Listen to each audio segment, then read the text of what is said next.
नमस्कार दोस्तों, आवाम इंडिया में आप सभी का हार्दिक स्वागत है। दोस्तों, आज मैं आपको बताऊंगा हनुमान के भय से जब यमराज को अपने कार्य में बाधा आई तो कैसे श्री राम ने यमराज की समस्या का हल किया। तो आइए शुरू करते हैं। मनुष्य के धरती पर जन्म लेते ही प्रकृति द्वारा उनकी मृत्यु भी निर्धारित कर दिया जाता है। यह प्रकृति का नियम है कि मनुष्य हो या चाहे कोई अन्य प्राणी, सबकी मृत्यु एक दिन निश्चित है।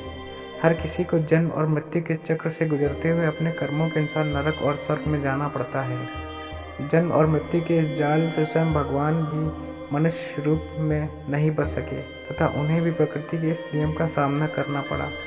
इसी संबंध में रामायण में भगवान विष्णु के मनुष्य रूपी अवतार श्री राम से जुड़ा एक प्रसंग मिलता है, जिसमें उनके वैकुंठ गमन की बात बताई गई है। इस कथा के अनुसार हनुमान जी भगवान श्री राम के शरीर त्यागने और यमराज के साथ वैकुंठ के लिए प्रस्थान करने में सबसे बड़ी बाधा बन रहे थे।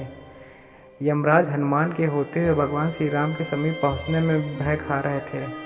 उनके अयोध्या में होने के कारण यमराज के अयोध्या में आने में डर लगता था।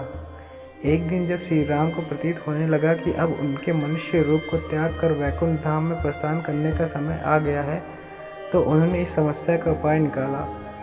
राम ने जानबूझकर अपने हाथ की अंगूठी को महल के फर्श के एक छेद में गिरा दिया तथा उसे ढूंढने का बहाना करने लगे। जब हनुमान ने श्री राम को कुछ खोजते हुए देखा तो उन्होंने राम से पूछा कि आप क्या ढूंढ रहे हैं। राम द्वारा उनकी अंगूठी खो जाने की बात सुन वे स्वयं उस अंगूठी को ढूंढने के लिए अपना आकार छोटा कर फर्श के छिद्र में प्रवेश कर गए, परंतु वह छिद्र केवल छिद्र नहीं था बल्कि एक सुरंग था जो नागों के नगर नागलोक तक जाता था।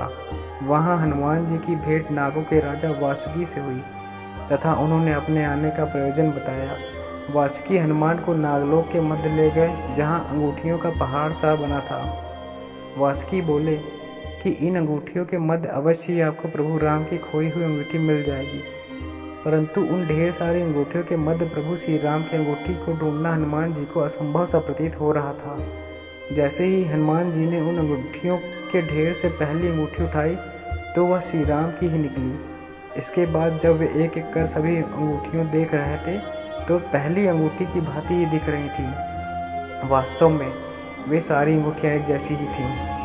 हनुमान जी की सोच में पड़ गया कि इन अंगूठियों के पीछे प्रभु राम की क्या माया हो सकती है।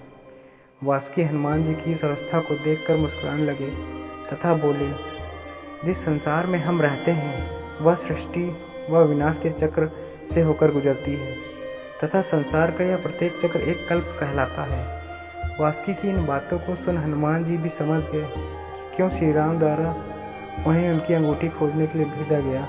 उधर श्री राम ने गंगा नदी के तट पर जाकर ध्यान विद्या से अपना शरीर त्यागा तथा यमराज भयमुक्त होकर उनकी आत्मा को वैकुंठ धाम ले गए। दोस्तों, अगर ये वीडियो आपको अच्छी लगी हुई हो तो हमारे चैनल को लाइक, शेयर और सब्सक्राइब करें। नमस्कार।